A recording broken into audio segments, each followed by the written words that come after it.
আমেরিকার প্রায় 22টা স্টেট সফর করলাম কয়েক বছর মিলায়া। তো একবার আমার প্রোগ্রাম হলো ক্যালিফোর্নিয়া, লস অ্যাঞ্জেলেস। এখানে আমার 3 দিন প্রোগ্রাম। তারা একটা দিন আমাকে রাখলো সাইট সিন দেখার জন্য। আমাকে নিয়ে গেল লস অ্যাঞ্জেলেস থেকে সান দিয়েগো। সান দিয়েগো হচ্ছে প্যাসিফিক ওশানের পাশে।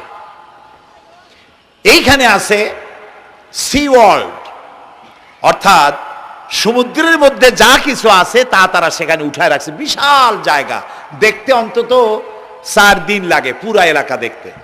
তা আমার হাতে সময় 5 ঘন্টা, 5 ঘন্টা আমাকে দেখতে হবে।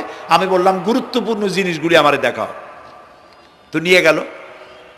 এই আপনাদের মাঠটা যত বড়, এরকম একটা বড় পুকুর, সেই পুকুরের মাঝখানে আছে একটা ওয়াল, আর ঠিক মাঝখানে আছে একটা মঞ্চ, আর 10,000 লোক বসতে পারে এরকম একটা গ্যালারি। ওরকম একটা গ্যালারিতে আমাকে বসালো টিকিট কাটায়া। ওখানে মাছের খেলা দেখানো হবে। যারা খেলা দেখাবে তারা হাতে তুড়ি দিল, সঙ্গে সঙ্গে 2টি মাছ ওই পাশ থেকে তারা ভিতরে বড় গেট আছে, সেই গেট দিয়ে এপারে চলে আসলো। আমি লক্ষ্য করলাম খেলা যারা দেখাবে তাদের মুখের কথা, বাঁশির আওয়াজ, হাতের ইঙ্গিত মাছে বোঝে। মাছটার বুকটা সাদা, একদম সাদা, আর পেছনের দিকটা কালো। যখন উঁচু হয় তখন মনে হয় কোনো সৌদি প্রিন্স হবে। কালো কাপড় গায়ে দেয় সাদা জামার উপরে, ঠিক ওরকম মনে হয়। তো যারা খেলা দেখাবে তারা এভাবে হাতে তালি দিল, মাছেও তার 2টি পাখা নিয়ে হাতে তালি দিল, ওয়েলকাম করলো দর্শকদেরকে। অনেকগুলি খেলা দেখালো এই মাছ। এক একটা খেলা দেখাইয়া যখন স্টেজের সামনে গিয়া মাছ হা করে, তখন বড় বড় বালতির ভিতরে ছোট ছোট মাছ আছে, এই মাছগুলি 2-3 বালতি তার মুখের মধ্যে ঢুকায় দেয়। আমার কাছে মনে হলো ওর গ্রাসটা এত বড় যে আমার মতো 12-14 জন বা 15-20 জন যদি ঢুকায় তাহলে মাছে মনে করবে যে কোনো চেলাপুটি ঢুকছে, এর থেকে বেশি কিছু মনে করবে না। এত বড় মাছ, শ্যামু ফিশ বলা হয় ওটাকে। এরপরে দেখলাম তিমি মাছ, নীল জাতীয় তিমি, যে তিমিগুলি খুব কম পাওয়া যায় মহাসমুদ্রে, এগুলি থাকে। এক একটা নীল তিমির ওজন 5,000 টন পর্যন্ত হতে পারে। এর যে বাচ্চা হয় সে বাচ্চায় দুধ খায়। তিমি হচ্ছে স্তন্যপায়ী প্রাণী। যে বাচ্চা হইল যেদিন হয় সেদিন থেকেই বাচ্চার 50 থেকে 60 মণ দুধ লাগে। কে খাওয়ায়? সুবহানাল্লাহ। দুনিয়ার কোনো গভর্নমেন্ট খাওয়ায় না। দুনিয়ায় স্থলভাগে পিঁপড়া থেকে শুরু করে হাতি পর্যন্ত, ছোট্ট চেলা পোকা থেকে শুরু করে সাপ, বড় বড় পাইথন পর্যন্ত, টোনাটুনি পাখি থেকে শুরু করে ঈগল পর্যন্ত, নদীর ভিতরে চেলাপুটি থেকে শুরু করে তিমি মাছ পর্যন্ত অসংখ্য প্রাণী সকাল বেলায় খালি পেটে জঙ্গল থেকে, গর্তের মধ্য থেকে, বাসা থেকে, পানির মধ্য থেকে যার যার আস্তানা ছেড়ে আহারের অনুসন্ধানে শত সহস্র কোটি প্রাণী সব যার যার ক্ষুধার পেট নিয়ে বেরিয়ে যায়। আল্লাহ রাব্বুল আলামিন বলেন, সন্ধ্যা হতে না হতে সবগুলির পেট ভরাইয়া যার যার বাসায় আমি ভিড়াইয়া দেই। ইন্নাল্লাহা হুয়ার রাজ্জাকু যুল কুওয়াতিল মাতিন। খেতে দেওয়ার মালিক কে? সেই আল্লাহর এই গুণকে, এই গুণাবলীকে বিশ্বাস করতে হবে। খেতে দেওয়ার মালিক তিনি কেবলমাত্র। সন্তান হয় না, দেওয়ার মালিক কে? বলেন জোরে। হাসাবার মালিক কে? কাঁদাবার মালিক কে? সুখ দেওয়ার মালিক কে? দুঃখ থেকে উদ্ধার করার মালিক কে? হায়াতের মালিক কে? মওতের মালিক কে? ফাআলুন লিমা ইউরিদ। যা খুশি তাই তিনি করতে পারেন। সুবহানাল্লাহ বলে। কোন? কাফ আর নুন, 2টি অক্ষর। যখন যা ইচ্ছে করে হয়ে যায়।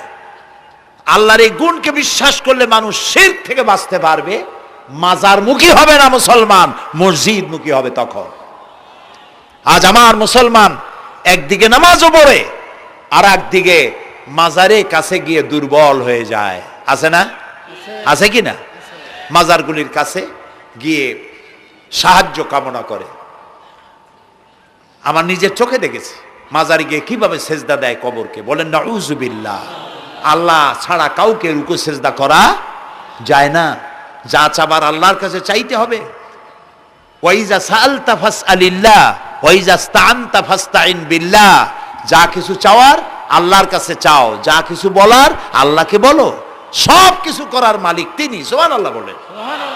এই জন্য মাজারের সাথে মুসলমানদের সম্পর্ক হবে না, মুসলমানদের সম্পর্ক হবে মসজিদের সাথে। কিসের সাথে বলেন জোরে? আপনি কোন অসুবিধায় পড়েছেন,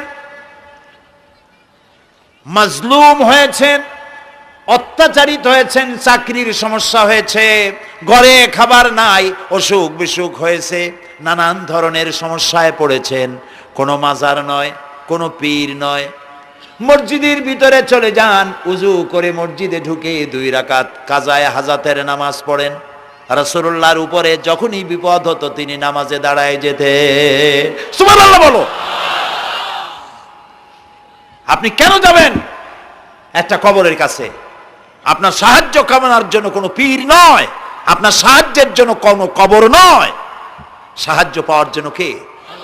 আল্লাহ চান আপনার ঈমানটা খালেস হোক।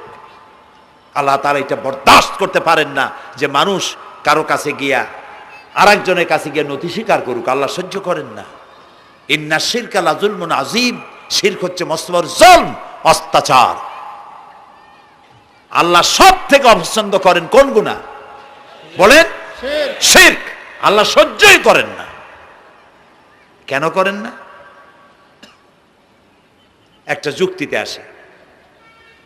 যারা বিবাহ করেছেন তাদের স্ত্রী যদি স্বামীর সাথে যে ধরনের হাসি খুশি প্রেমের আদান প্রদান করে, স্বামী ছাড়া যদি আরেকজন পুরুষের সাথে এরকমের ভাব বিনিময় করে, ফোনে কথা বলে, প্রেম করে, খুব সুন্দর করে ভালোবাসা দিয়ে যদি চিঠি লেখে অন্য পুরুষের কাছে, অথবা প্রেম নিবেদন করে, তাহলে স্বামীদের অবস্থা কেমন হবে বলেন? এইটার জবাব দিতেও যদি দেরি হয় তো খুবই কুলক্ষণ। হ্যাঁ, ভয়ানক হবে, ভয়ানক হয়ে যাবে। নিজের চরিত্র যতই যা হোক, বউর চরিত্র ভালো চাই। আচ্ছা বলেন তো, স্ত্রী আপনার সঙ্গে যেভাবে প্রেমের হাসি হাসে, প্রেম নিবেদন করে, ওই রকম আরেকটা পুরুষের কাছে সাথে করলে আপনার সহ্য হয় না কেন? আপনি স্ত্রীর উপরে আপনার অধিকারটা কতখানি, কি জন্যে? আপনার স্ত্রীর যে হাসি, যে মিষ্টি হাসি, যা আপনার প্রাণ কেড়ে নেয়, ওই হাসিতে আপনার কোনো অবদান আছে? বলেন। তার যে টানা টানা চোখ, সুন্দর ভ্রু, মাথায় অনেক লম্বা চুল, শরীরটা সুন্দর, যৌবন, রূপ, এর ভেতরে আপনার কোনো অবদান আছে? হ্যাঁ আছে, একটু তো আছেই। আপনি যে মুখ দিয়ে বউটা হাসে, সেই ঠোঁটে একটু লিপস্টিক লাগাইছেন। যে চোখের জন্য আপনি পাগল, সেই চোখে একটু কাজল লাগাইছেন। শরীরটাকে পেঁচাবার জন্য সুন্দর একটা শাড়ি কিনে দিছেন। একটা শাড়ি দিয়ে, একটু লিপস্টিক কিনে দিয়ে, চুলের একটা ক্লিপ কিনে দিয়ে, একটা ভালো শাড়ি কিনে দিয়া স্ত্রীর উপরে যদি এত অধিকার আছে যে কোনদিন মৃত্যু পর্যন্ত কোন প্রেমের হাসি, ভালোবাসার আদান প্রদান আপনি ছাড়া আর কারো সাথে করতে পারবে না, এইটা যদি আপনার অধিকার এভাবে প্রতিষ্ঠিত হয়, তাহলে এই হাসি যিনি দিলেন, এই দাঁত, এই সুন্দর চোখ, এই রূপ, এই যৌবন যা আল্লাহ তাআলা দিলেন, তার সামনে কোনো পীর অথবা কবরের সামনে যদি হাত পাতে আল্লাহ বরদাস্ত করেন না। কথা কি বুঝে আসছে? কথা বুঝে আসছে? আলহামদুলিল্লাহ বলেন। আলহামদুলিল্লাহ। বুঝলেই আমাদের কষ্ট সার্থক। আলহামদুলিল্লাহ বলি। আমরা যেন আল্লাহরে চিনতে পারি, বুঝতে পারি। আমার বিশ্বাস করুন, কোরআন আমার সামনে, আল্লাহর কসম, কোন জীবিত পীর, কোন মৃত্যু পীর আমার ভাগ্যের ভালো বা মন্দ করার কোন অধিকার রাখে না, রাখে না, রাখে না। কোন পীর ফু দিয়ে আমার ভাগ্যকে ভালো বানাই দিতে পারবে না, পারবে না, এবং আমার একটা চুলও বাঁকাও করতে পারবে না। খাইরিহি ওয়া শাররিহি মিনাল্লাহি তাআলা। আমার ভালো আমার মন্দ করার একমাত্র মালিক কে? আল্লাহ। এক আঙ্গুল আকাশের দিকে উঁচু করে চিৎকার দিয়ে বলুন কে? আবার বলেন, আবার বলেন, আবারও বলুন। হাত নামান। আল্লাহ কবুল করুন, বলেন আমিন। আমার এই বক্তব্য দিয়ে আমি কোনো পীরকে অমর্যাদা করছি না। পীর সাহেবদের কাছে পীর কোনো শরীয়তের শব্দ নয়। কোরআন এবং হাদিসে কোথাও পীর বলে কোনো শব্দ নাই। এটি ফার্সি শব্দ। এই শব্দের অর্থ হলো বৃদ্ধ। তো পীর যদি বৃদ্ধ হয় ভালো কথা, তিনি যদি আলেম হন আরো ভালো কথা। কিন্তু বাপ পীর ছিল, উনিও সেই সুবাদে পীর। ইলেম নাই, তোনার নিজের কাছেই তো টর্চ নাই। আপনাকে অন্ধকারে উনিও ম্যানহোলের মধ্যে পড়বে, আপনারে নিয়ে পড়বে। আলেম হইতে হবে, পীর যদি হয় আলেম হইতে হবে, এক নম্বর কথা। দুই নম্বর কথা হলো তিনি ব্যবসায়ী হবেন না। ধর্মের নামে তিনি ব্যবসা করবেন না। তিনি মানুষকে হেদায়েতের পথ দেখাবেন। প্রয়োজনে জেলে যাবেন, প্রয়োজনে ফাঁসির মঞ্চে দাঁড়াবেন। তিনি নিজেকেই ইসলামের সব আমি করি, আর ইসলাম কারো কাছে নাই। যারা ইসলাম করলো 70-80 বছর ধরে, রাজনীতির পথ দেখালো, তারা ইসলামের দল না, ওনারটাই ইসলামের দল। এই ধরনের ফাজলামি বক্তব্য থেকে বিরত থাকতে হবে। এই ধরনের বেয়াদবিপূর্ণ বক্তব্য থেকে বিরত থাকতে হবে। আমার দোকানে খাঁটি ঘি পাওয়া যায়, আর কারো দোকানে খাঁটি ঘি পাওয়া যায় না। ইসলাম নিয়ে এই ধরনের মনোপলি বিজনেস করতে দেওয়া হবে না। প্রিয় ভাই সব, আমরা পীর সাহেবদের চিনি। পীর ছিলেন শাহজালাল রহমতুল্লাহ আলাইহি। সুবহানাল্লাহ। যুদ্ধ করা লাগে নাই, আজান দিয়েছেন, মূর্তির মাথা ভাঙ্গা চুর চুর হয়ে পড়ে গিয়েছে। গৌর গোবিন্দ পলায়া কুল পায় নাই। লোকেরা যায় তার মাজারে গিয়ে গজাল মাছ জিয়ারত করে আসে, কিন্তু তরবারিটা দেখে আসে না। দোধারি তরবারি এখনো আছে। সুবহানাল্লাহ বলেন। পীর ছিলেন হযরতে বাহাউদ্দিন নকশবন্দি, মুজাদ্দিদ আল ফিসানি রহমতুল্লাহ আলাইহি, বড় পীর আব্দুল কাদের জিলানী রহমতুল্লাহ আলাইহি, খাজা মঈনুদ্দিন চিশতি রহমতুল্লাহ আলাইহি, শাহজাহান আলী রহমতুল্লাহ আলাইহি। কত ওলিউল্লাহর মাজার দিয়ে আমার দেশ ভরা। আলহামদুলিল্লাহ কর। আলহামদুলিল্লাহ। এরা একদিকে মানুষকে মুরিদ বানায়া মুরিদের টাকা দিয়ে নিজেদের পকেট ভরেন নাই। ওনারা এরকম করতেন না, এইরকম করতেন। আর রাসূলুল্লাহ বলেছেন এই রকমের হাতের মর্যাদা নাই, এই হাতের মর্যাদা। আমি পীর দেখছিলাম, বাইতুল শরীফের পীর হযরত শাহ আব্দুল জব্বার সাহেব, আল্লাহ তাআলা জান্নাতুল ফেরদাউসের মেহমান বানায়নি। এই বাংলাদেশে শত শত মসজিদ, মাদ্রাসার এতিমখানা তৈরি করে গেছেন। সুবহানাল্লাহ। বৃষ্টির মৌসুমে চট্টগ্রামের বাড়ি তার, 14 বছর মাদ্রাসায় ওয়াজিদিয়া চট্টগ্রামে 14 বছর বুখারী শরীফ পড়িয়েছেন। কি মানের আলেম, খালি পীর না। মুরিদরা যত টাকা দিত, এই টাকা দিয়ে বড় বড় মাদ্রাসা মসজিদ করেছেন। আর বৃষ্টির সময় সাথী সঙ্গী নিয়ে বস্তি এলাকায় যেতেন, পলিথিন দিয়া ছাওয়া, বাচ্চা আর তার স্বামী নিয়ে কাতরায় এক কোনায় বসে আছে, খাবার নাই, চাউল নাই, অসুস্থ, তাদের চাউল দিয়ে আসতেন, তাদের রান্না করার শাকসবজি দিয়ে আসতেন, ওষুধ দিয়ে আসতেন, হাড়ি পাতিল দিয়ে আসতেন। বন্যা হলে, তুফান হলে টাকা উজাড় করে যা মুরিদরা দিত সবগুলি উজাড় করে মানুষের খেদমত করতেন। সুবহানাল্লাহ। কাজেই যারা জামায় অনেকগুলো পকেট সমানে নিতে থাকে আর ভরতে থাকে এইভাবে করে, এই ব্যবসায়ীদেরকে পরিত্যাগ করতে হবে। পীর হচ্ছে ওই সমস্ত লোক যারা নাকি ধর্মের নামে ব্যবসা করে না, বরং আল্লাহর দ্বীনকে প্রতিষ্ঠা করার জন্য কথা বলে। প্রিয় ভাই সব, আমাদের জেহেন সাফ করতে হবে, পরিষ্কার করে বুঝতে হবে আমার ভালো আমার মন্দ কে করতে পারেন? আল্লাহ। সম্রাট শাহজাহান নাম শুনেছেন? কোথার বাদশা বলেন? দিল্লির সম্রাট। সম্রাট শাহজাহান, পৃথিবী জোড়া নাম তার। কবি বলছেন, শাহনে জাহাं को जिन्हें फख्र से देते थे बाज, वाज कब्र में है सूरह अलहम्दु की मोहताज।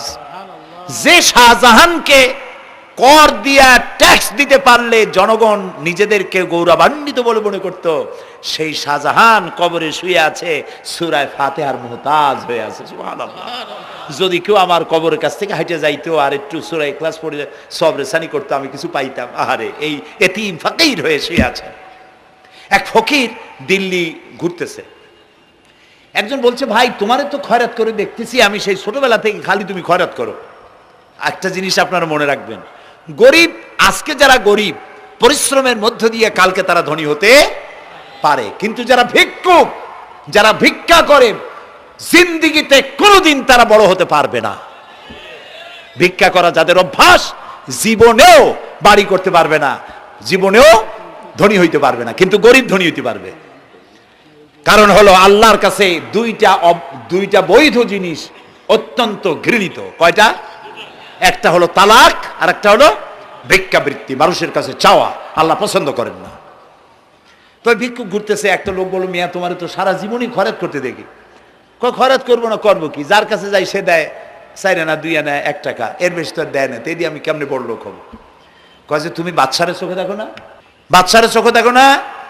কয় বাদশার কাছে কি আমার মতো লোক যাইতে পারে নাকি? কল না, যাইতে হবে, যাও। বাদশা একবার যাবা, এমন দেওয়া দেবে জীবনে আর তোমার খরচ করা লাগবে না। পাতি শিয়ালের পিছনে ঘুরে তো লাভ নাই, পাতি শিয়ালে খায় মুরগি, তোমার একটা ঠ্যাং দেবে, দাঁতের খেলালের কাজও হবে না। বাঘের পিছনে ঘোরো, বাঘে খায় গরু আর হরিণ, একটা রান দিলে তুমি 1 সপ্তাহ খাইতে পারবে। কাজে ঘুরতে গিয়েও বোঝা উচিত কার সাথে ঘুরি।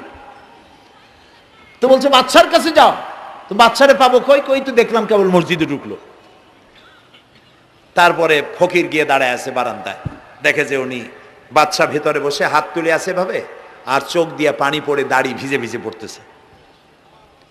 নামাজ শেষ করে, মোনাজাত শেষ করে বাদশা বেরিয়েছেন। কোন বাদশা? শাহজাহান। বাইরে আসার পর ফকির বলল, আসসালামু আলাইকুম বলে ফকির রওনা করছে। বাদশা বলে, দাঁড়াও, তুমি যে রওনা করলা, তোমার তো ভিক্ষুক মনে হয়, আর লোকেরা যারা ভিক্ষুক না তারাও তো আমার কাছে চায়, আর তুমি তো ভিক্ষুক, চাইলে না কেন কিছু? ভিক্ষুক বলে, জাহাপানা, আমি কিছু চাইতে এসেছিলাম আপনার কাছে, কিন্তু আপনার করুণ অবস্থা দেখে আমার জ্ঞানের চোখ খুলে গিয়েছে। আমি দেখতে পেলাম আমি যার কাছে চাইতে এসেছি, আমি তো কান্দি না, হাতও পাতি নাই। যার কাছে চাইতে আসতাম দিল্লির সম্রাট, আবার কোন সম্রাটের কাছে হাত পেতে ভিক্ষুকের মতো কি জানি চায়, আর চোখ দিয়া পানি পড়ে দাড়ি ভিজে ভিজে পড়ছে। আমার জ্ঞানের চোখ খুলে গেছে, দুনিয়ার বাদশার কাছে আর চাইবো না। বাদশা কান্দে যে বাদশার কাছে, তার কাছেই চাইব। প্রিয় ভাই সব, এই জন্যে জিহেন সাফ করে ফেলুন। দুনিয়ার কোনো মানুষের জন্য, মানুষের কাছে নয়, কোনো কবরে নয়, কোনো কারো কাছে নয়, আল্লাহ তাআলার কাছেই আমরা নামাজের মধ্যে ঘোষণা করেছি, ইয়াকা না'বুদু ওয়া ইয়াকা নাস্তাঈন। আল্লাহ তাআলা, তোমার একমাত্র ইবাদত করি, তোমার কাছেই সাহায্য চাই। কাজেই সাহায্য আল্লাহর কাছে। কার কাছে চাইবো বলেন? আল্লাহ আমাদের ঈমান পোক্ত করে দিন। আমরা বলি আমিন, আমরা বলি আমিন। অসুখ বিসুখ হইলে পরে ধৈর্য ধরবেন। অনেক মানুষ আছে জ্বর হইলে কয় যে এত নামাজ পড়ি খালি জ্বর আমারই হয়, এত রোজা রাখি, ভালো ভালো কাম করি, আমার ছেলের অসুখ মোটে সারি না। এই জাতীয় কথা বলবেন না। মুমিনের পায়ে যদি কাঁটাও ফোটে, সওয়াব থেকে খালি নাই। ধৈর্য ধরতে হবে। কাঁটা ফুটছে, বলেন ইন্না লিল্লাহ। আজাবান লিল মুমিন, মুমিনের জন্য বড়ই আশ্চর্য ব্যাপার, বিপদ হইলেও শুকর আদায় করে, আর সুখে থাকলেও শুকর আদায় করে। সুবহানাল্লাহ বিহামদি। বিপদ আসলে সে বলে ইন্না লিল্লাহি, বলেন ইন্না লিল্লাহি ওয়া ইন্না ইলাইহি রাজিউন। আর যখন শান্তি আসে বলে আলহামদুলিল্লাহ। দুই অবস্থায় তার জন্য নিয়ামত আল্লাহর তরফ থেকে সে পায়, আলহামদুলিল্লাহ। প্রিয় ভাই সব, তো আল্লাহর উপর ঈমান আনার জন্য কয়টা শর্ত বলছিলাম? এই যে প্যাচ লেগে গেছে, কয় যে 3টা। আল্লাহর উপর ঈমান আনার জন্য শর্ত কয়টা? 4টা। 4টার বলছি কয়টা? 2টা। আরেকটা হচ্ছে আল্লাহর কুদরত, এ বিশ্বাস করা। আল্লাহর কুদরত মানে শক্তি। আল্লাহর কিছু বিশ্বাস করবেন, বলেন জোরে? শক্তি। আকাশ এবং জমিনে শক্তিশালী কে? কিন্তু আমার দেশের জনগণ, কিছু কিছু রাজনীতিবিদরা বলে জনগণই নাকি সকল ক্ষমতার সকল শক্তির উৎস। কি পাগল! তুমি ক্ষমতার উৎস? নাকের মধ্যে ময়লা, দাঁতে ছাতা, পেটের মধ্যে দুর্গন্ধ ভরা, ক্ষমতার উৎস? আশ্চর্য কথা। এই যে ক্ষমতার উৎস, হাজার হাজার লোক এখানে বসা, দুইটা ভাউয়া ব্যাংক যদি দুই কোণা দিয়ে ঢোকে, ভাউয়া ব্যাংক চেনেন? বিগ সাইজের ব্যাংক, দুইটা যদি দুই দিক দিয়ে ঢোকে লাফাইতে লাফাইতে, সামনে যারা আছে এমনি লাফাবে। অন্তত টঙ্গী তামিরুল মিল্লাত মাদ্রাসা ছাড়াইয়া তারপরে ফিরে তাকায় বলবে, ভাই আমরা দৌড়াই কেন? ব্যাংকের সামনে অসহায়, বল্লা ভীমরুলের সামনে অসহায়, সাপের সামনে, বিচ্ছুর সামনে অসহায়, তারা কয় সকল ক্ষমতার উৎস জনগণ। কপাল পোড়া! ক্ষমতার উৎস জনগণ নয়। এটা কোরআনের সাথে কন্ট্রাডিকশন হয়। এ কথায় আল্লাহ বলেছেন, আন্নাল কুওয়াতা লিল্লাহি জামিয়া। সকল ক্ষমতার উৎস কে? চিল্লায় বলো আল্লাহ। ক্ষমতা কি দেখছেন? মাত্র 1.5 মিনিট। কয় মিনিট? মাত্র 1.5 মিনিট। আল্লাহ বলেছেন কোন? সাথে সাথে তামিলনাড়ু, মালয়েশিয়া, ইন্দোনেশিয়া, থাইল্যান্ড, মালদ্বীপ, শ্রীলঙ্কা, 2 লক্ষ লোক শেষ, 1 লক্ষের খোঁজ নাই। সমুদ্রের পানি 33 ফিট উঁচু হয়ে এসছে। সুবহানাল্লাহ কই দিচ্ছে করে না? বিজ্ঞানীরা বলেছেন ভারত মহাসাগরের তলদেশে ফাটল ধরেছে, ওর কয়েক কিলোমিটার নিচে ভূমিকম্পের উৎপত্তি হয়েছে। ভারত মহাসাগরের পানি 3 হাত না 4 হাত? কত কিলোমিটার আল্লাহই জানে। এই কয়েক কিলোমিটার নিচে যে মাটি, সেই মাটিরও কয়েক কিলোমিটার নিচে ভূমিকম্পের উৎপত্তি। এখান থেকে ভূমির কম্পন হয়েছে, সেই ভূমিকম্পে সমস্ত মহাসাগরের মধ্যে, ভারত মহাসাগরের মধ্যে জলকম্পন শুরু হয়েছে। পানির কম্পন, মাটির কম্পন একসাথে। 33 ফিট উঁচা, মানে 4 তলা বিল্ডিং এর মতো উঁচু হয়ে আসছে পানি। 4 তলা পরিমাণ উঁচু হয়ে পানি চলে আসছে। বাড়ি গাড়ি সব কিছু খড় কুটার ন্যায় সব উড়িয়ে দিয়েছে। এগুলোরে কপাল পোড়া নাস্তিক যেগুলি, তারা বলে প্রাকৃতিক দুর্যোগ। ওর বাপের মাথা। আচ্ছা, প্রাকৃতিক দুর্যোগ, প্রকৃতি কি? কোন জন্তুর নাম? প্রকৃতি কোন জন্তু জানোয়ারের নাম? প্রকৃতি নিজে চলে না কেউ তাকে চালায়? কে চালায়? কপাল পোড়ারা তা বোঝে না। বিশ্ববিদ্যালয়ের শিক্ষক হয়েছে তো, আল্লাহ দিয়ে আসি কোথায়? তবে সব খারাপ না, ভালো আছে আলহামদুলিল্লাহ। কিছু আছে কপাল পোড়া। বিশেষ করে শান্তিনিকেতনে যারা পড়াশোনা করে আসে, সাহিত্য চর্চা করে, এই সাহিত্য চর্চা করতে করতে এক পর্যায়ে কপাল পুড়ে যায়। আল্লাহরে চিনতে পারে না, সব চেনে আল্লাহরে চেনে না। আল্লাহ এখন চিনাইতেছে ভালো করে। প্রিয় ভাই সব, কওমে আদ, কওমে সামুদ, এগুলিকে আল্লাহ তারা ধ্বংস করেছেন।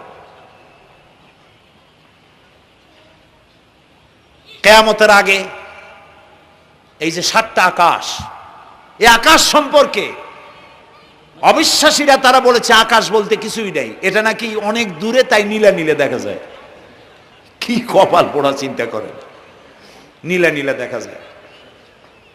এই আকাশ মহাশূন্য। এই আকাশগুলিকে, আকাশ কয়টা? কয়টা স্তর? 7টা। এগুলি কাতাইয়ে সিজিল্লিল কুতুব। কোরআনে কারিমে আল্লাহ তাআলা বলেছেন কেতাবের পৃষ্ঠার মতো কিয়ামতের আগে একটার পর একটা ঠাস ঠাস করে পড়বে, ভেঙে চুরে চুরমার হয়ে যাবে। ওয়াইদাল বিহারু ফুজ্জিরাত,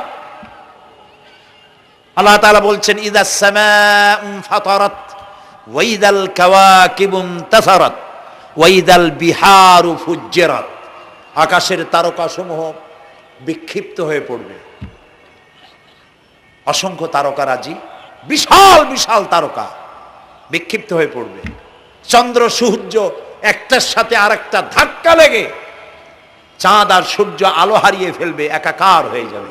পাহাড়গুলো উঁচু করে আল্লাহ তাআলা জমিনের উপরে আছাড় মারবেন, কাল ইহনিল মানফুস, তুলার মতো উড়ে চলে যাবে। সুবহানাল্লাহ বলবা না? কত বড় শক্তি আল্লাহ পাকের। ওয়াইদাল বিহারু ফুজ্জিরাত, সমুদ্র সমূহ বিদীর্ণ হয়ে যাবে। সমুদ্রে যত পানি আছে সমস্ত পানিগুলি নিঃশোষিত হয়ে যাবে মাটির তলায় এবং সেখানে অগ্নুৎপত্তি হবে। কোরআনে কারীম আল্লাহ বলে দিয়েছেন গোটা সমুদ্রগুলিতে আগুন জ্বলতে থাকবে। এগুলি কিয়ামতের আলামত। আল্লাহ পাকের অফুরন্ত মেহেরবানি। এই যে কানের কাছ দিয়া গুলিটা চলে গেছে, কানে লাগে নাই, বাড়ির কাছ থেকে কিয়ামত হয়ে গেল, বাংলাদেশে আল্লাহ বাঁচাই দিলেন। সুবহানাল্লাহ বলো, আলহামদুলিল্লাহ বলেন। আমাদের প্রতিবেশী দেশগুলিতে যেভাবে আঘাত লাগছে, ওর 1000 ভাগের 1 ভাগের আঘাত কয়েক সেকেন্ড যদি বাংলাদেশে হতো, আমাদের সব অপরিকল্পিত শহর, রাজুক পারমিশন দিয়েছে 3 তলার, করা হয়েছে 7 তলা। এইভাবে অপরিকল্পিত যত বিল্ডিং আছে এগুলি পচা সিমেন্ট দিয়ে, পচা ইট দিয়ে তৈরি করা হয়েছে। 2-3 সেকেন্ডের ভূমিকম্প যথেষ্ট এই শহর লণ্ডভণ্ড করে দেওয়ার। অসংখ্য মানুষ মারা যাবে, অসংখ্য বাড়িঘর শেষ হয়ে যাবে। এদেরকে রেস্কিউ করার মতো মডার্ন ইকুইপমেন্টসও গভর্নমেন্টের কাছে নাই। এই জন্য আল্লাহর কাছে সেজদা দিয়া গুনার তওবা করতে হবে, আল্লাহ আমাদের মাফ করে দাও, আমার এই গরিব দেশটাকে কিয়ামত পর্যন্ত এই গজব থেকে বাঁচাও। প্রিয় ভাই সব, আল্লাহ তাআলার ক্ষমতার ওয়াজ আমি আজ করতে পারবো না, অনেক লম্বা হয়ে যাবে। কারণ আমাকে 3টা পুঁজির কথা তো কমসে কম বলতেই হবে, অল্প করে হলেও। শুনবেন তো? আল্লাহ তৌফিক দিক, বলেন আমিন। তো আল্লাহ তাআলার ক্ষমতায় বিশ্বাস করা, তার প্রচন্ড ক্ষমতা, যা খুশি তাই বলেন করতে পারেন। মরাকে জিন্দাকে মারতে পারেন, মরুভূমিতে ফুল ফুটাতে পারেন। সুবহানাল্লাহ, যা খুশি তাই করতে পারেন। এই শক্তি সহকারে আল্লাহকে বিশ্বাস করতে হবে। 4র্থ নম্বরে আল্লাহর হুকুম এবং হাকাম, আদেশ নিষেধ। আমি আল্লাহরে বিশ্বাস করি, এই কথার কোনো দাম নাই যদি তার আদেশ না মানি। এই কথার কোনো দাম নাই যদি তার নিষেধকে আমি আমার জীবনে প্রত্যাহার না করে চলতে পারি। মুসলমান বলে দাবি করার কোনো মূল্য নেই।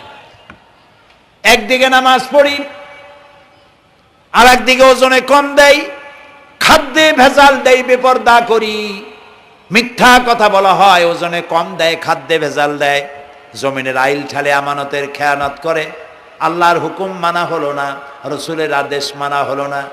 আল্লাহর উপর ঈমান আনার জন্য 4র্থ শর্ত হচ্ছে আল্লাহ যা বলেছেন মাথা নত করে মেনে নিতে হবে, বলতে হবে সামি'না ওয়া আতা'না। বলেন সামি'না ওয়া আতা'না, শুনলাম আর মেনে নিলাম। বলেন তো জোরে, শুনলাম আর মেনে নিলাম। সুবহানাল্লাহ বলেন। মুমিনেরা এই প্রশ্নই করবে না মদ হারাম কেন, মুমিনেরা এই প্রশ্নই করবে না জুয়া হারাম কেন, মুমিনেরা এই প্রশ্নই করবে না জেনা হারাম কেন। একটাই জবাব, মদ হারাম কেন? আল্লাহ হারাম করেছেন তাই হারাম। জেনা হারাম কেন? আমার আল্লাহ হারাম করেছেন তাই হারাম। জুয়া হারাম কেন? আমার আল্লাহ হারাম করেছেন তাই হারাম। কোনো যুক্তি নাই।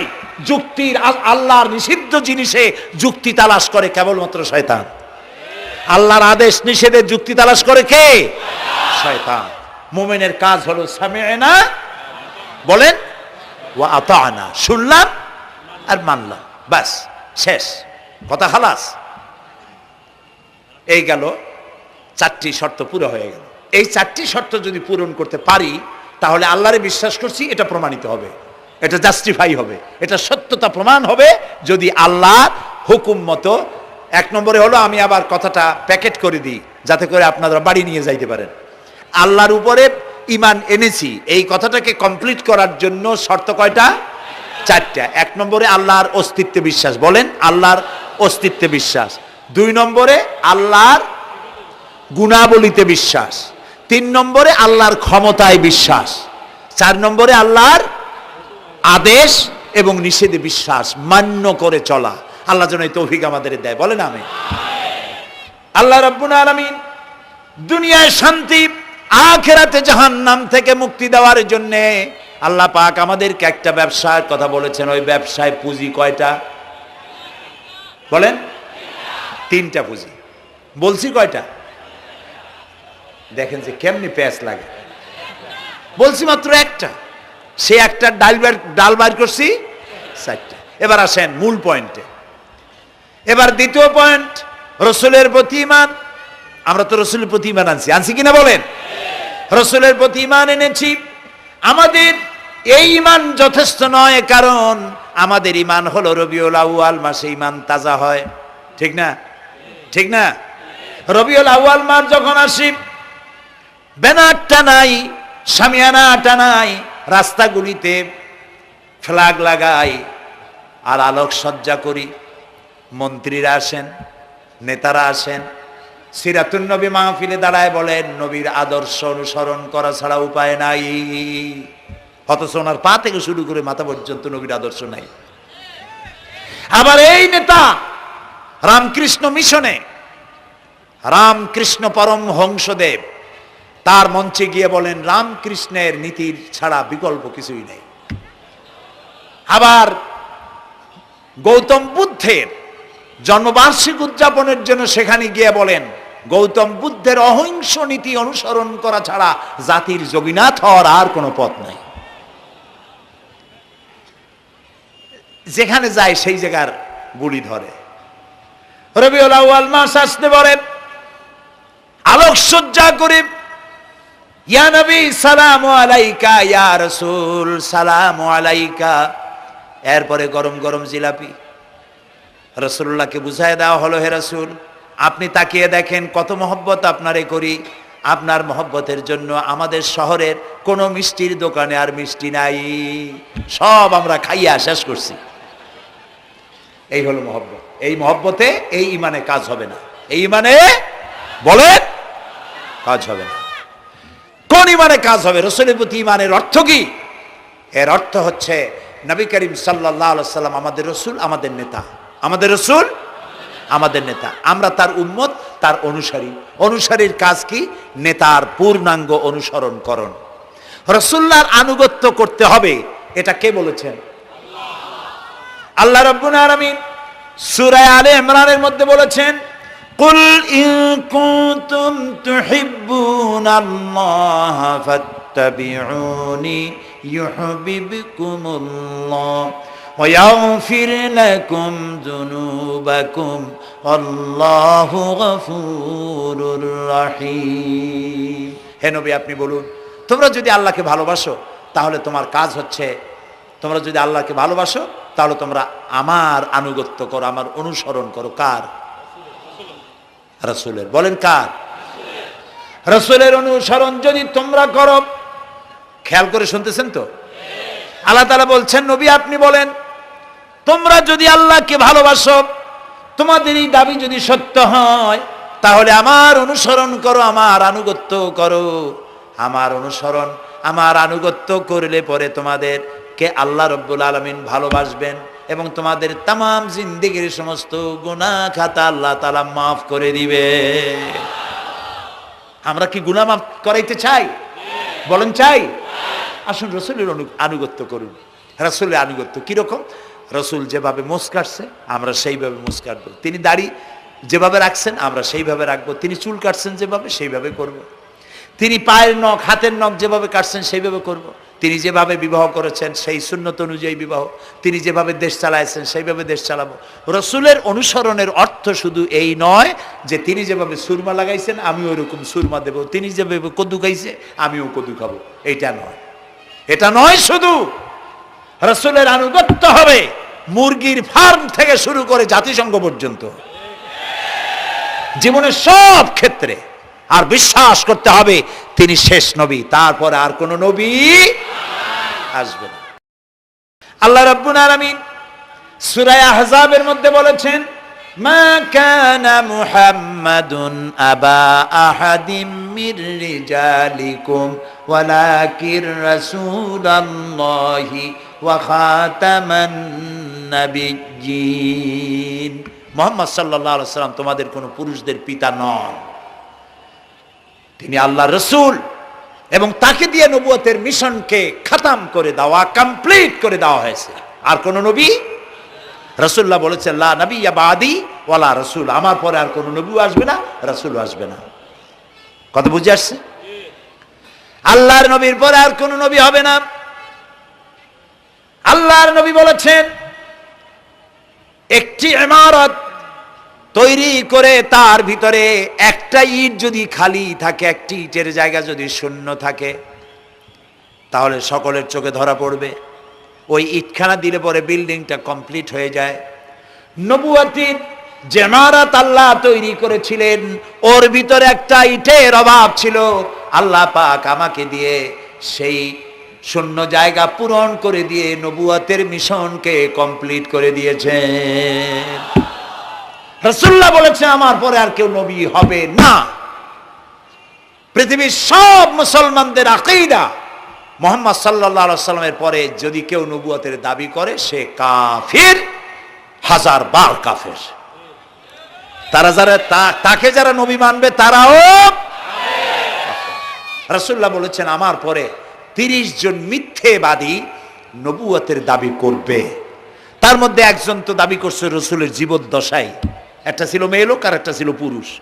পুরুষটার নাম ছিল মুসাইলামা কাযযাব, নামই ছিল কাযযাব। কাযযাব মানে মিথ্যাবাদী।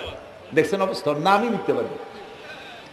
উম্মতেরা কইল যে আপনি তো একজন নবী, আমরা সৌভাগ্য আর দুর্ভাগ্য হোক আপনারা নবী বলে মানলাম।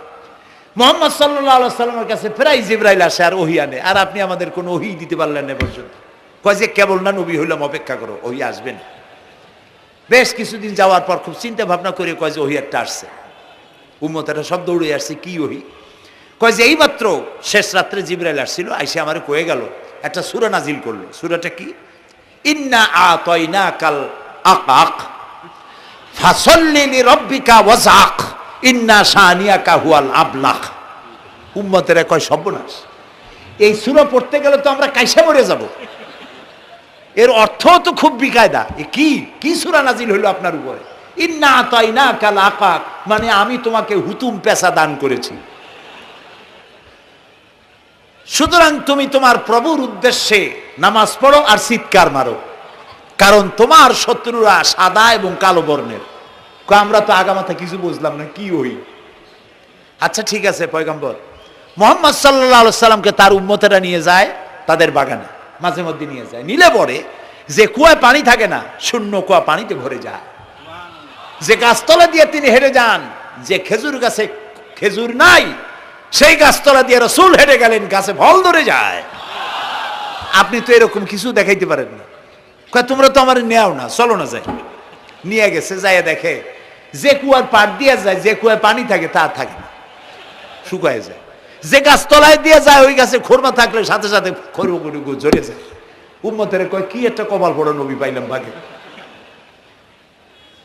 আল্লাহ তারে শেষ করছে দুনিয়া থেকে, জাহান্নামে চলে গেছে। সেই মহিলাটাও গেছে, সেও গেছে। রাসূলুল্লাহ বলেছেন এইরকম 30 জন মিথ্যাবাদী নবুয়তের দাবি করবে কিয়ামতের আগ পর্যন্ত। গোলাম আহমদ কাদিয়ানী, এ হলো ইতিহাসে আমরা যদ্দ পাই, তার পর্যন্ত 28 জন হয়েছে। মুহাম্মদ সাল্লাল্লাহু আলাইহি সাল্লামের ইন্তেকালের পর ওকে নিয়ে হয়েছে 28 জন। কয়জন হইল? বাকি আছে কয়জন? তাই বলে কিয়ামত যে এই 2 জন হইলি আগামী বছর বা 5-6 বছরের মধ্যে কিয়ামত হবে, ওইটা চিন্তা করেন না। এই পৃথিবীতে একটা লোক আল্লাহ শব্দ উচ্চারণ করার যদি থাকে, কিয়ামত সে পর্যন্ত হবে না। সুবহানাল্লাহ। সুতরাং বহুত দেরি আছে কিয়ামতে। তবে ওর মতো আরো শয়তান 2 জন আসবে।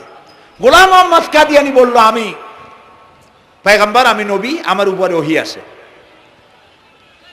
তো তার সঙ্গে ওই যুগের বড় আলেম মাওলানা আতাউল্লাহ শাহ বুখারী রহমতুল্লাহ আলাইহি, তিনি বললেন, আচ্ছা তুমি যে নবুয়তের দাবি করো, এই শক্তি তুমি পাও কই? কয় যে আমার শক্তি তো কোরআন, কোরআনের মধ্যেই আছে আমার কথা। কোথায়? কয় সূরা সফের মধ্যে আছে, ইয়াতি মিন বাদি ইসমুহু আহমদ। ঈসা আলাইহিস সালাম আমার ব্যাপারে ফোরকাস্ট করেছেন, ভবিষ্যৎবাণী দিয়েছেন যে আমার পরে একজন আসবে, তার নাম হবে আহমদ। আমি তো সেই আহমদ। মাওলানা বুখারী বলছেন, বেকুব, ঈসা আলাইহিস সালাম যার কথা বলেছেন তার নাম, ঈসা আলাইহিস সালাম যার কথা বলেছেন তার নাম হলো ফকাত আহমদ, আর তোমার নাম হলো গোলাম আহমদ। তাহলে এতে করে বোঝা যায় ঈসা আলাইহিস সালাম যার কথা বলেছেন তুমি সেই আহমদের গোলাম। তো তুমি নবুয়তের দাবি করো কেন? গোলাম আহমদ কয় যে হুজুর, আমার নামের আগে গোলাম বৈশা একটু সমস্যা হয়েছে, ঠিক, তো গোলামটারে যদি বাদ দেই তাহলে তার আপনি আপত্তি করতে পারেন না, আমি আহমদ থাকি আর আপনি আমার উম্মত হয়ে যান। আমার কথা ঈসা আলাইহিস সালাম বলেছে। মাওলানা বুখারী বলছেন, দেখো তোমার ফতোয়া অনুযায়ী তুমি বলছো নামের প্রথম অংশ বাদ দিয়া শেষের অংশ নিয়ে তোমার উপর ঈমান আনতে, তাহলে আমার নাম আতা আল্লাহ, তোমার ফতোয়া অনুযায়ী আমার নামের প্রথম অংশ বাদ দিলাম, আতা গেছে, থাকছে আল্লাহ। আর আল্লাহ হয়ে বলছি তোর মতো গাধারে আমি নবুয়ত দেই নেই। এরপর এই শয়তানের মউত হলো কোথায় বলেন? কোথায়? পায়খানার ভিতরে। এই কাদিয়ানীরা, গোলাম আহমদ কাদিয়ানী কাফের, ওরে যারা নবী বলে মানে তারাও কাফের। প্রিয় ভাই সব, পৃথিবীর 48টি মুসলিম দেশ কাদিয়ানীদেরকে নন মুসলিম মাইনরিটি হিসেবে ঘোষণা দিয়েছে রাষ্ট্রীয়ভাবে। সৌদি গভর্নমেন্ট আইন পাশ করেছে, কিয়ামত পর্যন্ত কাদিয়ানীরা মক্কা মদিনায় প্রবেশ করতে পারবে না। বিগত 100 বছরের ভিতরে কোন কাদিয়ানী মক্কা মদিনায় ঢুকতে পারে নাই।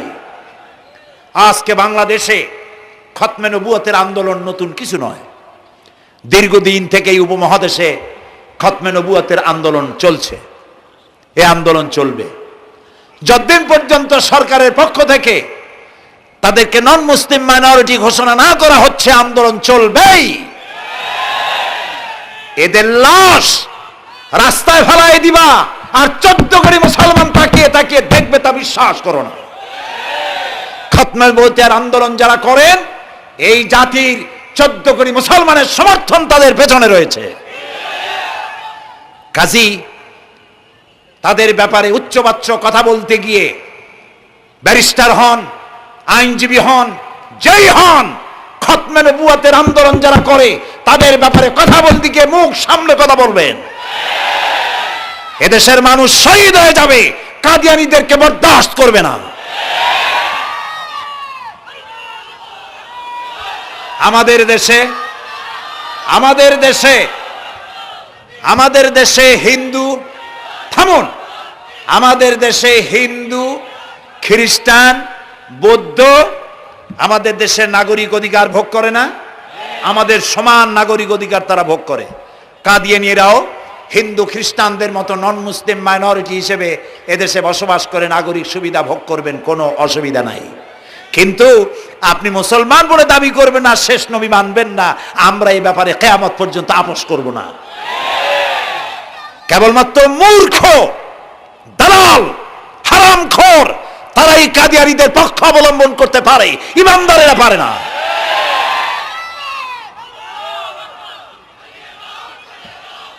কাদিয়ানীরা যে সব মসজিদ তৈরি করে, এগুলি মসজিদ নয়, এগুলি উপাসনালয়।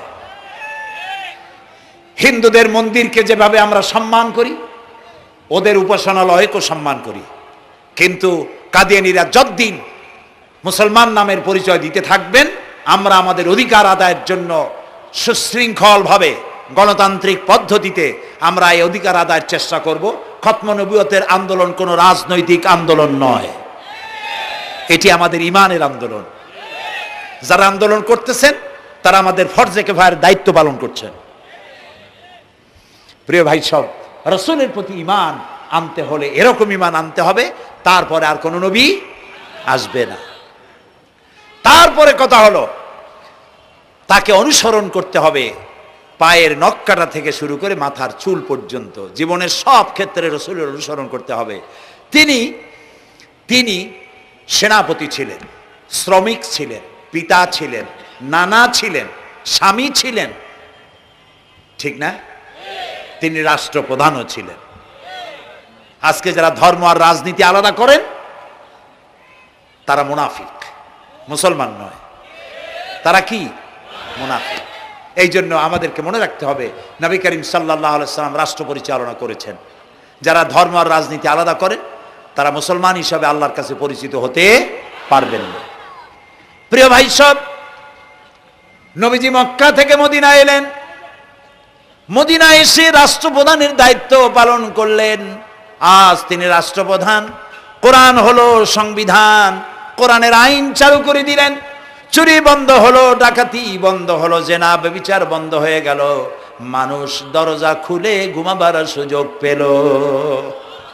সুবহানাল্লাহ, সুবহানাল্লাহ। নবী করিম সাল্লাল্লাহু আলাইহি ওয়াসাল্লাম একটি সুন্দর সুখী সমাজ পৃথিবীতে চালু করে গেলেন। আজ আমাদের ভাগ্য যদি খুলতে হয়, রাসূলের অনুসরণ করি আমাদেরকে রাষ্ট্র পরিচালনা করতে হবে। ইসলাম সন্ত্রাসকে প্রশ্রয় দেয় না, ঠিক না ভাই? আমাদেরকে যারা সন্ত্রাসী বলে, ওরাই তো সন্ত্রাসের দাদা, ওরা সন্ত্রাসের জন্মদাতা। আমাদেরকে সন্ত্রাসী বলো? আমি আমেরিকায় বক্তব্য করেছি, লন্ডনে বক্তব্য করেছি, আমি তাদেরকে বলছি তোমরা আমাদেরকে সন্ত্রাসী বলো, আমাদের দেশে যাইয়া দেখো, তোমাদের এখানে সমস্ত সুপার মার্কেটগুলি সব বন্ধ হয়ে যায় বেলা 4টায়, কোনো মার্কেট খোলা থাকে না। কেন খোলো না? তোমরা সিকিউরিটি দিতে পারবে না বলে খোলো না। চুরি হবে, ডাকাতি হবে, লুটপাট হবে, এই জন্য বিকেলেই সব বন্ধ হয়ে যায়, রাতে কোনো দোকান খোলা থাকে না। তো যাও তো আমাদের দেশে, আমাদের তো সন্ত্রাসী বলো, গরিব দেশ। আমাদের দেশের বাবুরহাটে, নরসিংদীর কাছে বাবুরহাট, যেটাকে এই দেশের ম্যানচেস্টার বলা হয়, সারা রাত কোটি কোটি শত কোটি টাকার কাপড় চোপড় বেচা কিনা হয়, পুলিশের গন্ধ খুঁজে পাওয়া যায় না, সারা রাত বেচা কিনা হয়। গ্রামের বাজারগুলি যায় দেখেন, আমাদের দেশে যশোরে, খুলনায়, উত্তরবঙ্গে রাত 2টা 2:30 পর্যন্ত বেচা কিনা হয়, ঠিক না? এই যে আমাদের দেশে আল্লাহর মেহেরবানি, এবারে যে ঈদের সময় ঈদ আর পূজা একসাথে হইল, মুসলমান মেয়েরা, হিন্দু মেয়েরা সোনা দানা গলায় পরিয়া, হাতে পরিয়া, তারপরে বাজারঘাট ঈদের কেনাকাটা, পূজার কেনাকাটা করছে, কোনো অসুবিধা হয় নাই, ঠিক না? আল্লাহর মেহেরবানি, র্যাবে জি যা করার করছে। মক্কা শরীফে, মদিনা শরীফে দেখলাম লোকেরা হাত তুলে, বাংলাদেশি লোকেরা ওখানে যারা আছে, র্যাবের জন্য দোয়া করছে, আল্লাহ র্যাবের প্রতি তুমি রহমত নাজিল করো, আল্লাহ রহম করুন, কনা আমি। দেশের যতটা অসুবিধা হয়েছিল তার থেকে অনেক গুণ জ্ঞান হয়ে গেছে, আলহামদুলিল্লাহ, আলহামদুলিল্লাহ। প্রিয় ভাই সব, এই যে আল্লাহ রাব্বুল আলামিন মুসলমানদেরকে পৃথিবীর মধ্যে সব থেকে বেশি শান্তি প্রিয় করেছেন, কোন আলহামদুলিল্লাহ।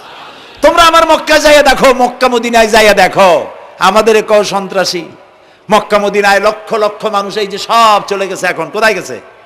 সারা পৃথিবী থেকে মানুষের এখন ছুটছে ছুটছে, পৌঁছে গেছে, আর পথে আছে, প্লেনে আছে, নদীতে আছে, গাড়িতে আছে।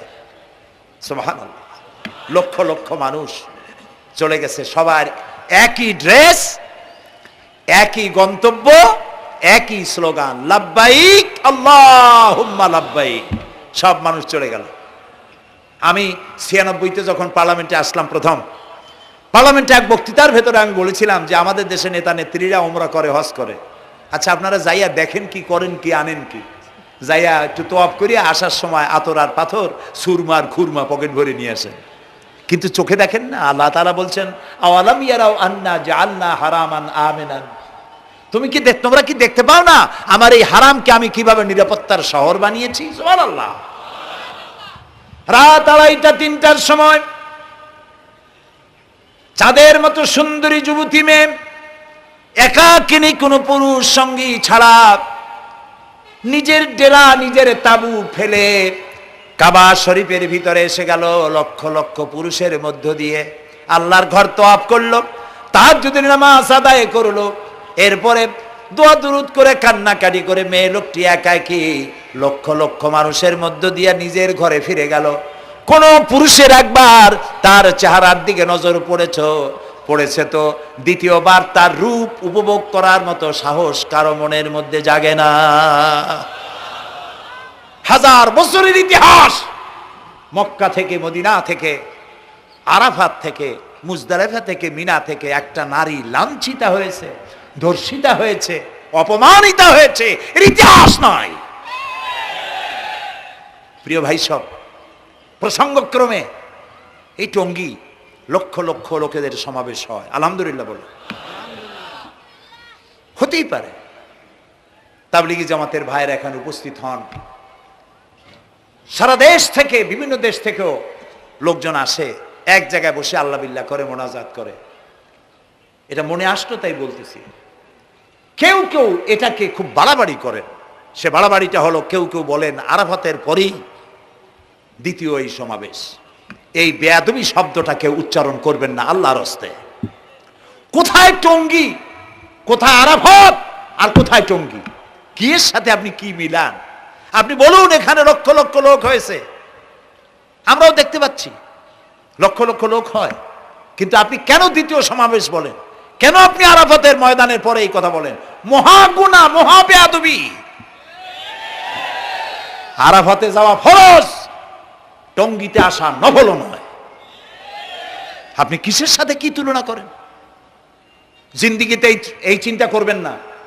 কিছু কিছু লোক আছে গ্রামের মধ্যে, অবশ্য কোনো আলেম, কোনো মুরব্বীরা এইসব কথা বলেন না।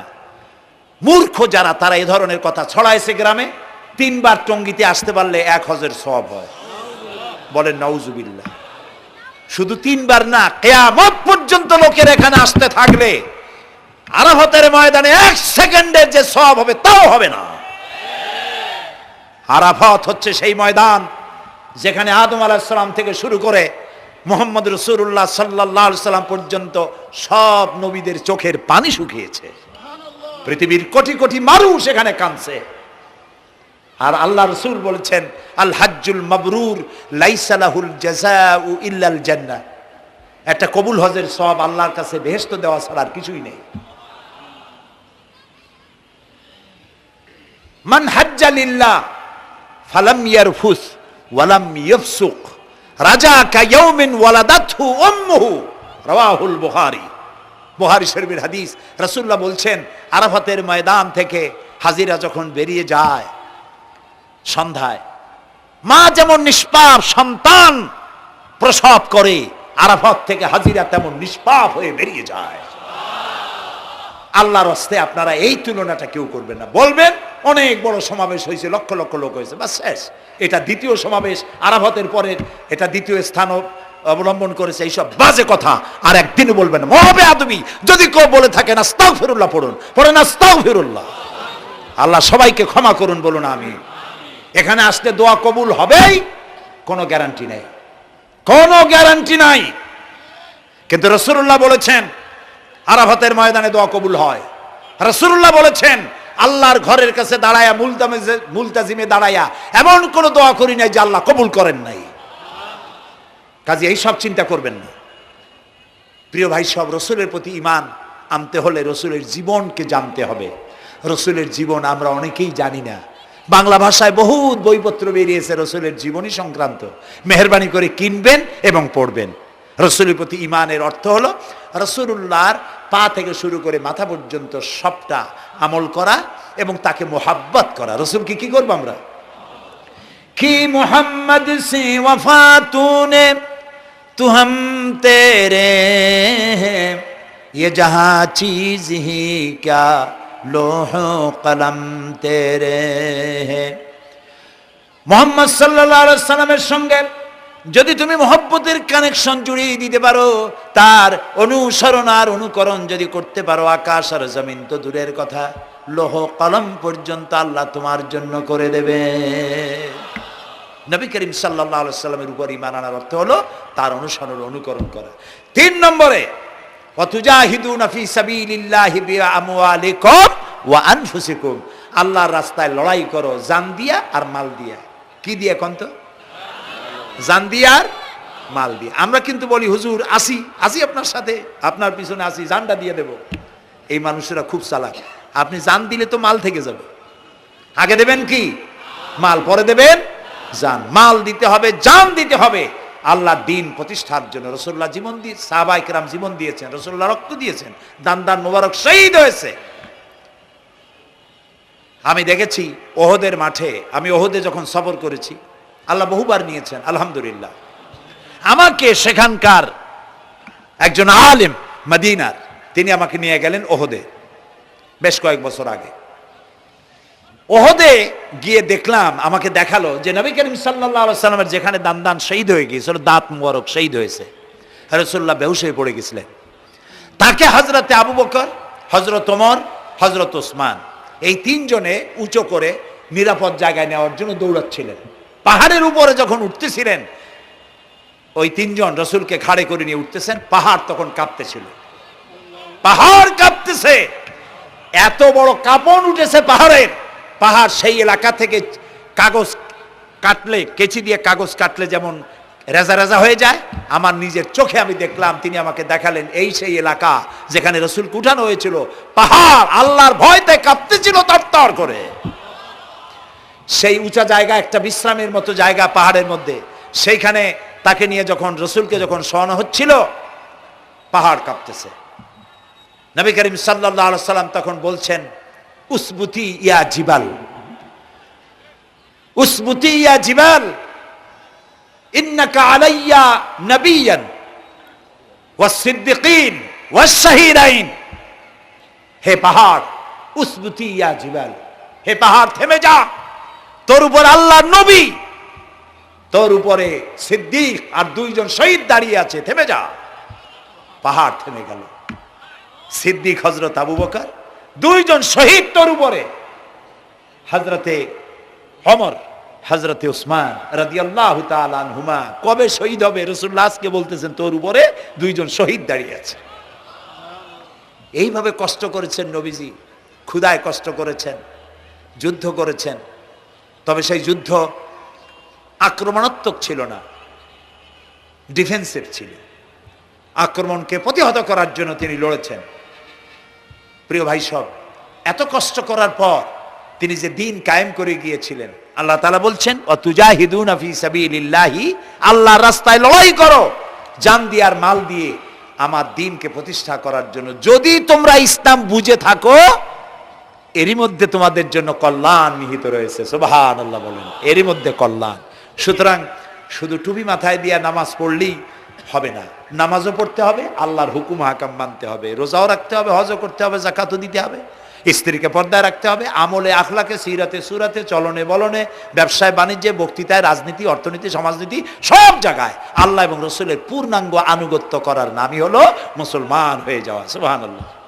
এই মুসলমান হইতে পারবো আমরা? আল্লাহ যেন তৌফিক দেখেন, আমিন। সবাই বলেন আমিন। আমি এখন আপনাদের নিয়ে মোনাজাত করব। মোনাজাতের আদব বসা, দাঁড়ানো ভাইয়ের একটু বসেন। এই যত মানুষ দাঁড়ায় আছেন, মেহেরবানি করে একটু বসেন। আমি কিন্তু একবারও বলিনি আপনারা বসেন। দাঁড়ানো ভাইরা মেহেরবানি করে বসেন, মোনাজাত করব আপনাদের নিয়ে। প্রায় 2 লক্ষ লোক মারা গেছে ভূমিকম্পে, আর 1 লাখের উপরে নিখোঁজ। তাদের জন্য দোয়া করবেন না? যে আল্লাহ আমাদের বাঁচাই দিলেন, তাদের জন্য, তার জন্য দোয়া শুকর আদায় করবেন না? সুতরাং বসেন, বসতে বলছি, দাঁড়াতে বলিনি। মোনাজাতের জন্য সবাই বসেন, আর একটু জোরে সরে জিকির করেন, লা ইলাহা লা ইলাহা।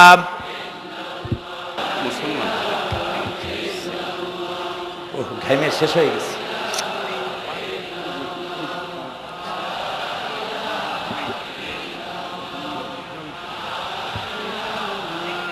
বয়স কত? বাড়ি কোথায়?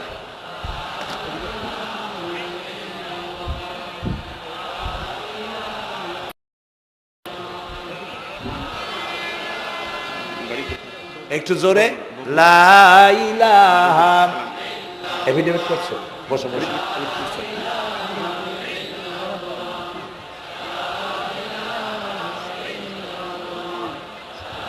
আচ্ছা, আমি তো মোনাজাতের কথা বলছি। মোনাজাত থুয়ে যদি কেউ হাঁটে, তো এটা একটা বড় বদকিসমতির ব্যাপার। এত মানুষ একসাথে আল্লাহর কাছে মোনাজাতের লোভ কিভাবে সামলান? কেমনে হাঁটেন? এক যুবক ইসলাম কবুল করার জন্য আসছে, সঙ্গীতেই থাকো।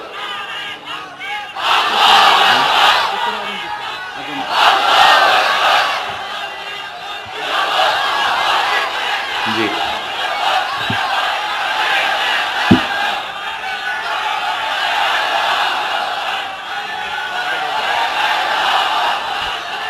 এই ছেলেটি বাড়ি হলো বগুড়ায়, থাকে উত্তরায়।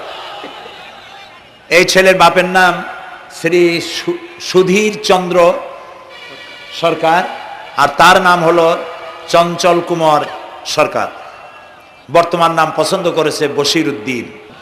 বলো লা ইলাহা লা ইলাহা ইল্লাল্লাহু ইল্লাল্লাহু মুহাম্মাদুর মুহাম্মাদুর রাসূলুল্লাহ। রাসূলুল্লাহ। আল্লাহ ছাড়া আল্লাহ ছাড়া কোনো ইলাহ নাই, কোনো ইলাহ নাই, মাবুদ নাই, মাহবুব নাই, উপাস্য নাই। উপাস্য নাই। মুহাম্মদ মুহাম্মদ সাল্লাল্লাহু সাল্লাল্লাহু আলাইহি ওয়াসাল্লাম আলাইহি সাল্লাম আল্লাহর আল্লাহর প্রেরিত প্রিয়ারিত রাসূল। রাসূল। আশহাদু আন আশহাদু আন লা ইলাহা লা ইলাহা ইল্লাল্লাহু ইল্লাল্লাহু ওয়াহদাহু ওয়াহদাহু লা শারীকা লা শারীকা লাহু লাহু ওয়া আশহাদু আন্না ওয়া আশহাদু আন্না মুহাম্মাদান মুহাম্মাদান আবদুহু আবদুহু ওয়া রাসূলুহু। ওয়া রাসূলুহু। আমি সাক্ষ্য দিচ্ছি আমি সাক্ষ্য দিচ্ছি আল্লাহ ছাড়া আল্লাহ ছাড়া কোনো ইলাহ নাই, কোনো ইলাহ নাই, মাবুদ নাই, মাহবুব নাই, উপাস্য নাই। উপাস্য নাই। তিনি এক, তিনি এক, তিনি একক, তিনি একক, তার কোনো তার কোনো অংশীদার নাই। অংশীদার নাই। আমি আরো সাক্ষ্য দিচ্ছি আমি আরো সাক্ষ্য দিচ্ছি মুহাম্মদ মুহাম্মদ সাল্লাল্লাহু সাল্লাল্লাহু আলাইহি ওয়াসাল্লাম আলাইহি সাল্লাম আল্লাহর আল্লাহর বান্দা বান্দা এবং এবং তার তার প্রেরিত রাসূল। প্রিয়ারিত রাসূল। বলো আসসালামু আলাইকুম। আসসালামু আলাইকুম। আপনারা জবাব দেন। এই ছেলেটি এখন আমাদের মধ্যে নিষ্পাপ। আমাদের সকলের আমলনামায় পাপ আছে। রাসূলুল্লাহ বলেছেন, যখন একজন মুশরিক ইসলাম কবুল করে, কালেমা পড়ে, বিশ্বাস করে, অর্থ সহকারে উচ্চারণ করে, তার পিছনের সমস্ত গুনাহ খাতাকে আল্লাহ তাআলা মাফ করে দেন। সুতরাং আমরা তার জন্য দোয়া করি, আল্লাহ যেন তাকে খাঁটি মুসলমান বানায় দেন। আমরা সবাই বলি আমিন। বস।